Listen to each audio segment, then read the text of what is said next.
ნაყოფიერ წარმატებულ პერიოდს, რომელიც თბილისის ისტორიაში ოქროს ასოებით შევა. ეხლა რაც შეეხება დაუბრუნდები პოლიტიკურ ჭრილში მაინც ბატონ ვატოს და ბატონ ნიკოლოს. თქვენ ძალიან გიკვირთ, რატომ აღმოჩნდით შორტლისტში, სადაც განიხილება თქვენი საკითხი. არ გიკვირთ, ძალიან კარგი, არ უნდა გიკვირდეთ, რადგანაც თქვენ ვალს თამაშობდით ნაციონალურ მოძრაობასთან. თქვენ გახსოვთ 4 წლის ბატონო ვატო მიმიკების გარეშე 4 წლის წინ ვინ იყო დედაქალაქის მერობის კანდიდატი თქვენგან? ნიკანორ მელია. ვინ იყო ვიცე-პრემიერობის თუ მერის მოადგილის კანდიდატი? ხაზარაძე. რატო გიგვირთ შემდეგ ესეთი რაღაცები?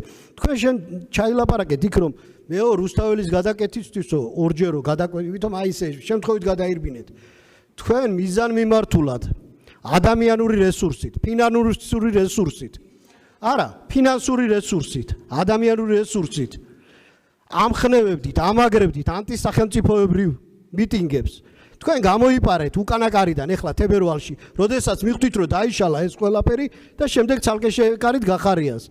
ჩვენ ამას ყველაფერს ხედავთ, ჩვენთან ერთად ხედავდა ქართველი ხალხი.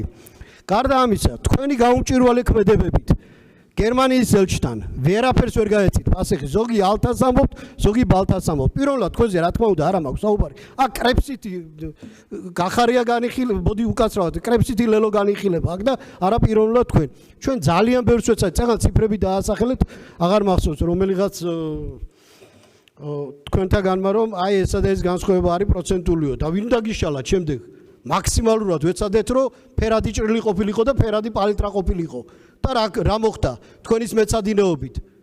ზოგმა გამოდით, ზოგმა არ გამოდით, საერთო სიტყვა ვერ ნახე და დარჩა ორი ფერი, თეთრი და შავი.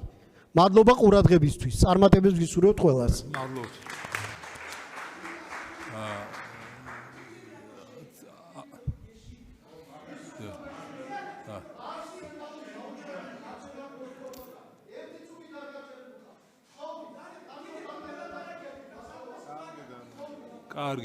კარგით კოლეგებო, გთხოვთ ავთანდილ ცინცაძე.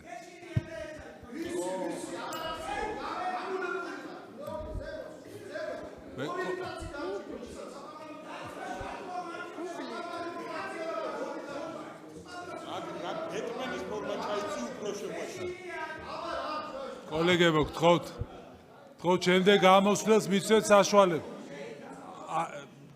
შემდეგი გამოსვლა.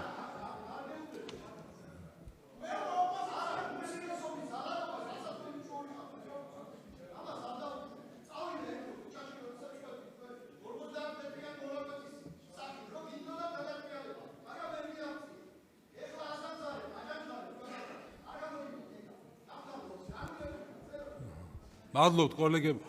შემდეგი